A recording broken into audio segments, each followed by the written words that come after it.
Several months ago, I dropped a video titled The Confusing Career of Elaine. If you haven't watched it yet, make sure to check it out because in that video, I broke down the puzzling decisions Elaine and her team made after she signed with Columbia Records. Decisions that left many fans wondering where a once promising career was headed. Fast forward to October 2024, and Elaine finally released a long-awaited debut album, Stone Cold Heart, but this time under her own independent record label, Elaine Music. On paper, this should have been a triumphant moment, a reset, a chance for her to reclaim a narrative, but instead, the album seemed to come and go with barely a ripple in the industry. Outside of some initial buzz on the release day, the conversation around Stone Cold Heart quickly faded, leaving behind an eerie silence. It's a frustrating turn of events because not too long ago, Elaine was poised to be South Africa's next big crossover star with a genuine shot at breaking into the US market. In this video, I'll be giving my thoughts on her debut album and also some steps I believe she should take in order to revive her career. So if you haven't already, be sure to click the subscribe button if you like these kinds of videos. I should preface this by saying that I rarely do album reviews as I prefer more detailed breakdowns of albums long after they've dropped. Mostly because I feel people are too quick to judge music, especially in an era where we are constantly flooded with new music, making it harder for us to even keep up with some of our favorite artists. I believe music is something we have to live with before passing judgment or giving it a rating. A single listen isn't always enough to grasp its depth. It needs time to settle, to resonate, and to reveal its true impact. With that being said, Stone Cold Heart is genuinely a solid project, staying true to Elaine's signature traditional and alternative R&B sound. A big part of that consistency comes from longtime collaborator Alizé, who played a key role in shaping the sonic direction of this album, just as he did on her Breakout Elements EP. His production helps maintain the dreamy, emotive atmosphere that first drew listeners to Elaine, making Stone Cold Heart feel like a natural evolution in her artistry rather than a drastic reinvention. The cover of the album shows Elaine sinking into the bottom of the ocean dressed in a flowing white dress. There's no clear evidence that Elaine is paying homage to a specific work, but the image of a woman submerged in water has long been used in art and literature to symbolize sadness, change, and rebirth. For instance, John Everett Malay's painting of Ophelia portrays Shakespeare's character floating in a river, symbolizing a tragic descent into madness and death. Similarly, the album cover could be interpreted as illustrating Elaine's deep dive into her emotions and experiences, encapsulating the profound personal themes explored in Stone Cold Heart. The first half of the album is slow, cozy, and drenched in a hazy darkness, echoing the melancholic mood of her Elements EP. It feels like a deliberate callback to the sound that first put Elaine on the map, introspective, emotionally rich, and wrapped in minimalist production. The pacing allows listeners to sink into her world, where heartbreak and vulnerability take center stage, making for an intimate experience.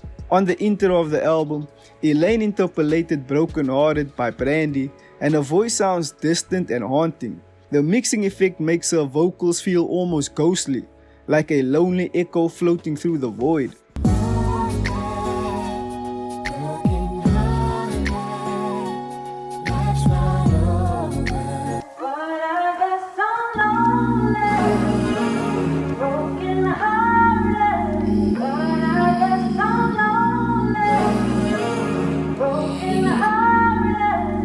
She reminds everyone that she's still a broken-hearted ass bitch, with this song being a brutally honest expression of hurt and exhaustion when it comes to modern dating. The song serves as an emotional release where she confronts the toxic patterns in relationships, exposing the hurt and exhaustion that many experience but don't often express. Relapsing is a warm but sensual track where she captures the repetitive, exhausting cycle of a toxic relationship, where both individuals hurt each other, yet the emotional pull keeps them coming back time and time again. Oh, here we go again, making all the same mistakes again, waiting up till 3 a.m. for you again. No. Songs like Fake Deep, Lonely Hearts, and Going Nowhere Slowly sees Elaine diving even deeper into her sad girl bag, embracing the raw emotions of heartbreak and disappointment. However, what makes these tracks stand out is the noticeable growth and self-awareness in the lyrics compared to her Elements EP. She's no longer just mourning lost love, she's actively recognizing the toxic patterns she's been stuck in and trying to break free. Even though she slips and stumbles along the way, there's a sense of emotional evolution as she wrestles with the push and pull of one-sided relationships. You don't respect me, you got me fucked up way too deep, I don't deserve this. Gave you the realest part of me, how do I word this? Her vulnerability is still front and center, but so is her determination to find something better. The second half of Stone Cold Heart is where the album truly shines for me. This is where Elaine steps outside of her comfort zone, experimenting with genres like house, afro beats, amapiano, and even touches of rock music with songs like Love Me Slowly. Take it in, cause it's a moment. Better take it as a sign, cause it's an omen to me. In my previous video, I said I was skeptical about her straying too far from her signature sound, as certain genre shifts can sometimes feel forced, like an attempt to chase a hit rather than a natural evolution. However, on this album, her production team exercises just the right amount of restraint. Elaine dabbles in amapiano and afro beats on songs like La Vida Loca and Rumors without diving in completely, striking a balance that allows her to explore new sounds while still maintaining the essence of what makes her music special.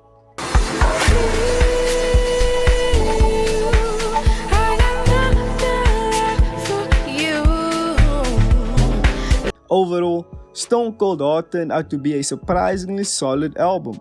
There are definitely a few tracks, especially around the second half, that I find myself returning to time and time again. What stands out is that Elaine has now firmly established herself as more than just a traditional R&B artist. With this album, she's shown that she's not afraid to explore new sounds and push the boundaries of what's expected. Looking ahead, I can definitely see her continuing to experiment with different genres, blending influences in a way that keeps things fresh. While I don't think her vocal ability will allow her to ever fully lean into mainstream pop territory, her voice is versatile enough though to take on whatever genre she chooses. And I'm kind of excited to see what she does next, no lie. One of the major drawbacks of this album is the glaring absence of a recognizable hit single. I think this is ultimately what led to the fallout between Elaine and Columbia Records.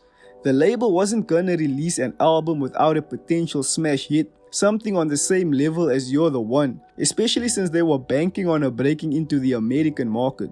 Without that smash hit, it's no surprise they seemed more than willing to shelve her by 2022. Fortunately, I guess Elaine's background in law came to her rescue, helping her navigate her way out of the contract and regain control of her music.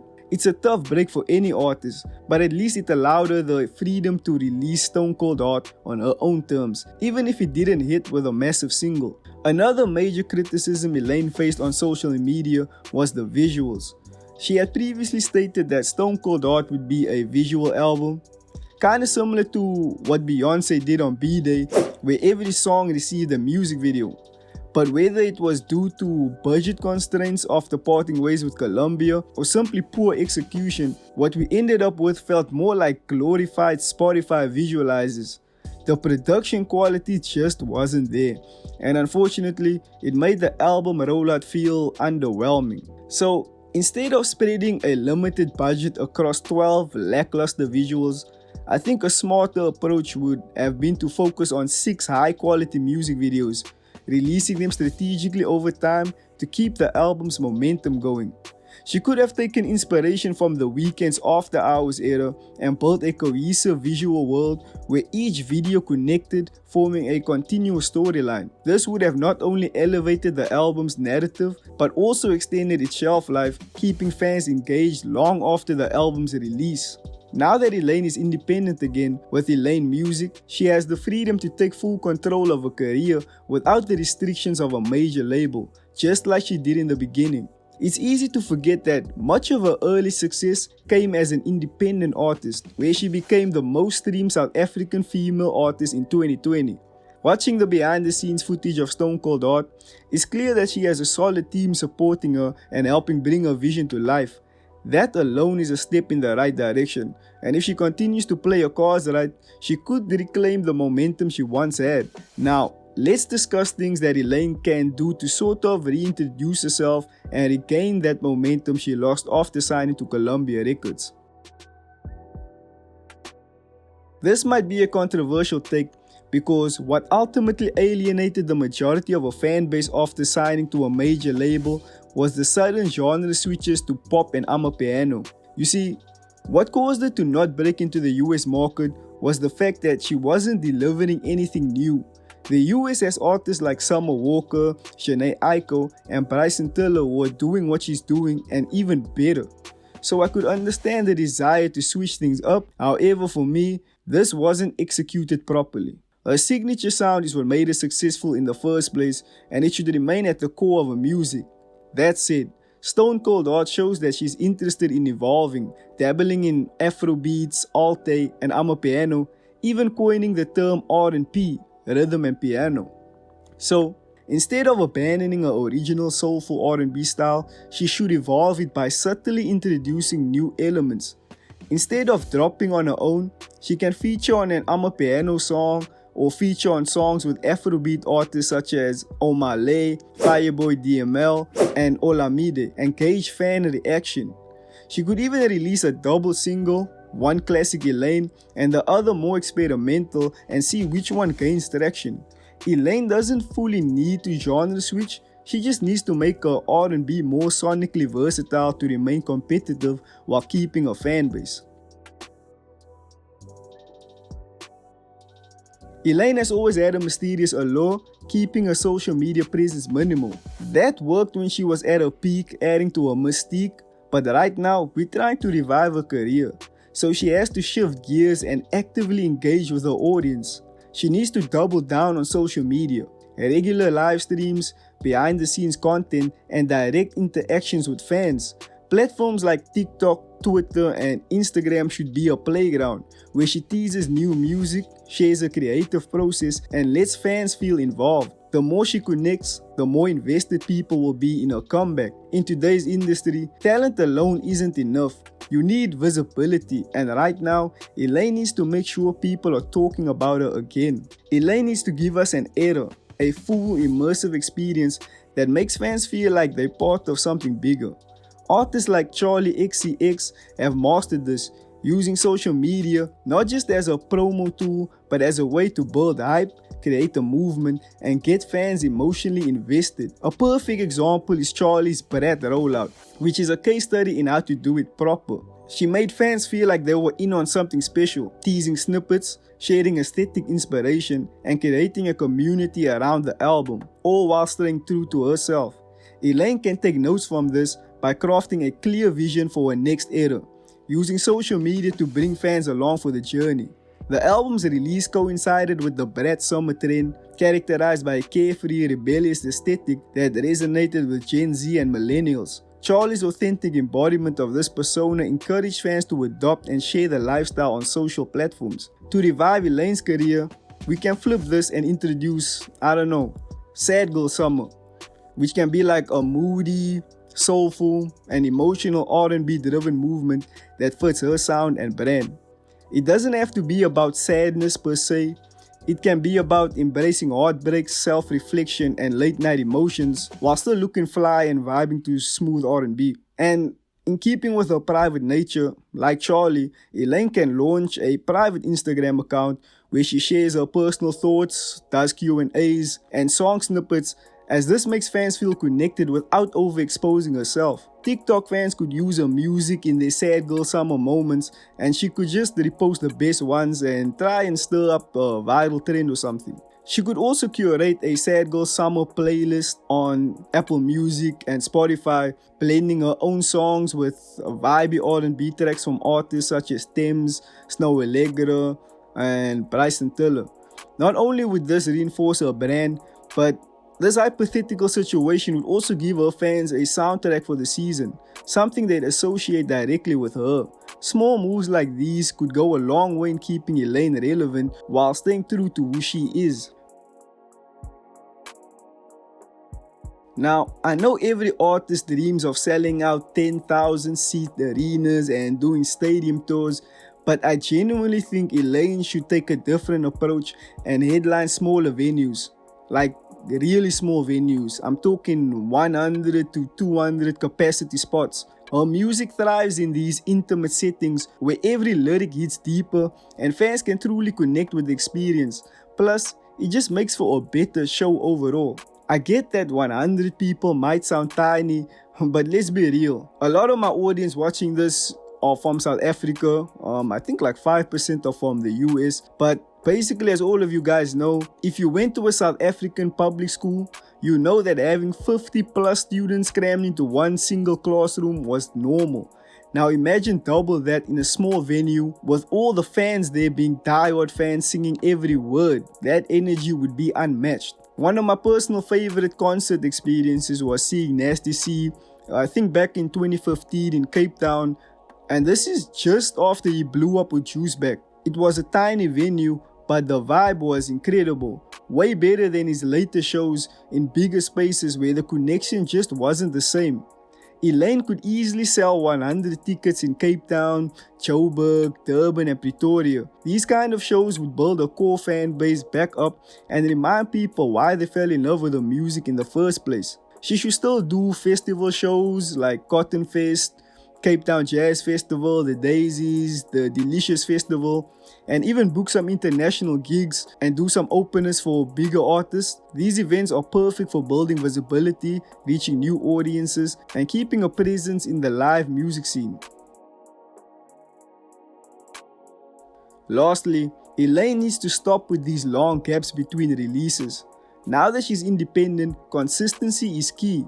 If she's not touring or performing, she should be dropping new music like every 2 to 4 months, just enough to keep fans engaged without oversaturating. And with every major single, she should pair it with a high quality visual to keep the momentum going. She doesn't need to drop an album every year, but even loosies or collaborations or well-planned EPs can go a long way in keeping a name in the conversation.